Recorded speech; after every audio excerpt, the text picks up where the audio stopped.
حق حديث أبو دايلجنا صلى الله عليه وسلم: أقرب ما يكون العبد من ربه وهو ساجد فأكثروا الدعاء.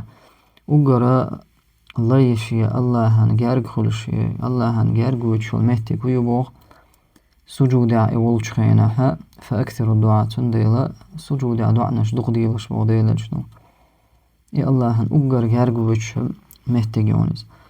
أما ناخد يشتلهما مثلا لا مزجوها أوتش وش حق حديثا ديتو يجن إشتا سجودي وهن سو دعاء دا إذا سنة عدي أن دعت بوغ علمناها إذا بدعته تنديلا إذا مقردهت لوشتك هدو لا مزجوح وش لا مزح سجوده وغنع اتعدو أنش دقدر. أما وشت لا مزجوح وش سجودي وغنع حق حديثا ديتو يجن دعاء نشترى إكوت كيبا ديلا جنير دي أنداس وقرول عناقا خير الهدي هدي محمد صلى الله عليه وسلم. وقرول عناقا إذا ديلا جاي سنة تقتن دي أحوازر سوى دي إناك سوى بالقل ديناقا كوت كيبا حقيتر باش لو إيهتا سنة لامز خلي لفرد لامز خلي سجود أحوالش دعاء نشدق دي يشدق الله هن أقر جارك ومهتق أيوز.